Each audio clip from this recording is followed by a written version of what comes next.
When it comes to quarterbacks in the 2025 NFL Draft, the names that probably come to mind first to some of you guys are probably Cam Ward, Shedeur Sanders, Jackson Dart, and Jalen Milroe.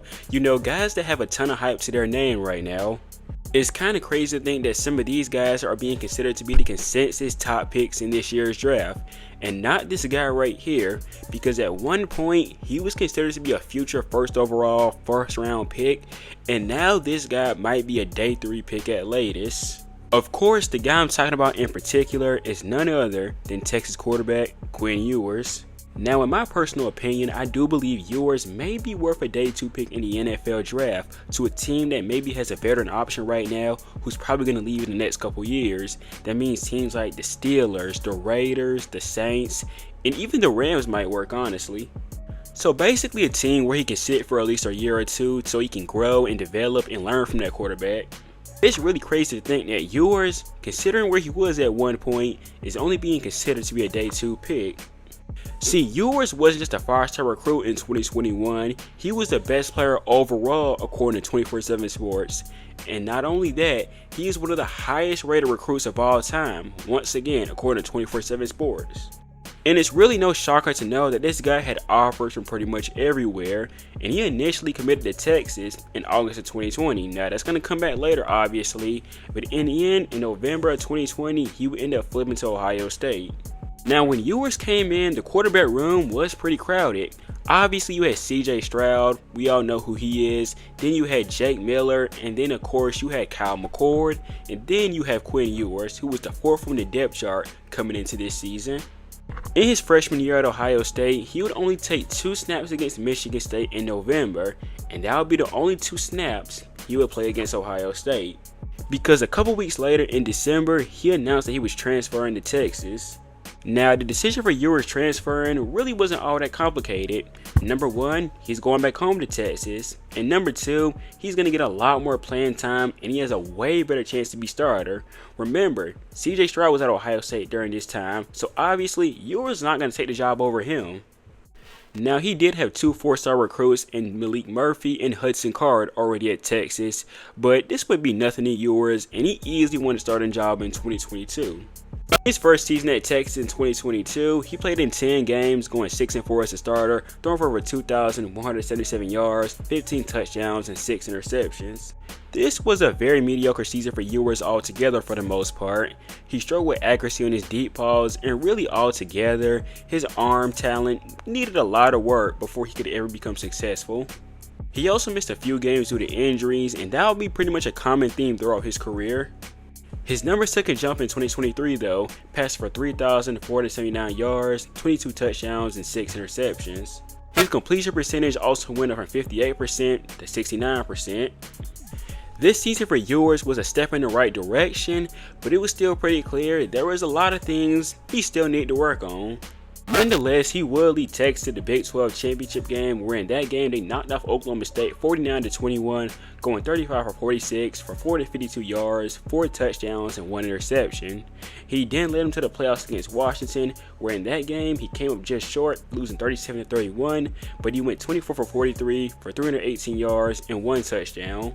Now, coming into 2024, there was a lot of questions surrounding Quinn Ewers because you obviously had Arch Manning, the 5-star recruit, now breathing down his neck at the starting job. And some people thought Ewers was going to go ahead and declare for the draft in 2023, and some people even thought he was possibly going to transfer.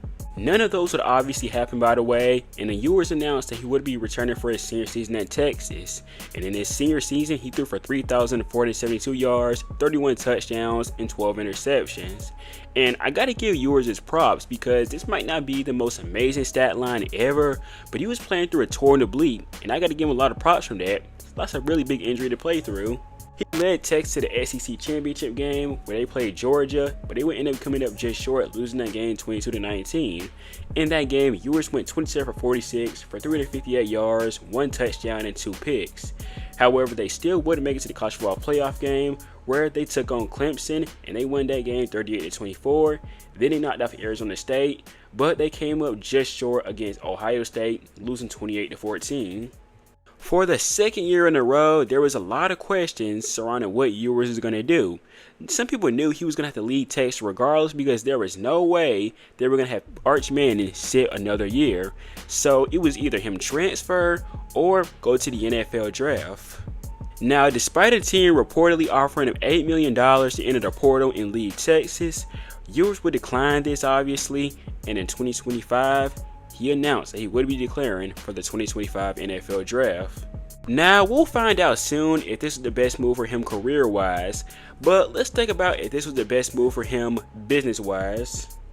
First round picks can make around $12.1 million to $38.5 million, but obviously Ewers will probably not be a first round pick. Second round picks can make around $6.3 million to $9.9 million, and once again, there's a slim chance he might be taken in the second round. But these are some rounds where he could be drafted. Third round picks make around $5.5 million to $6 million. Fourth round picks make around $4.5 million to $4.8 million. Fifth round picks make around $4.2 million to $4.4 million. Sixth round picks make around $4.1 million to $4.2 million. Seventh round picks make around $4.9 million to $4.13 million. Now, these numbers might not matter in hindsight if Ewers ends up being a really good quarterback, but also, if he doesn't end up having the career he wants to have, some people are probably going to say something like, yo, you should have taken that $8 million. As it stands right now, Ewers is projected to be a day 2 pick in the NFL draft, meaning he can make anywhere between $5.5 million to $9.9 million. Now, the combine would sort of improve his draft stock just a little bit, as he went 18 for 23 during the throwing session.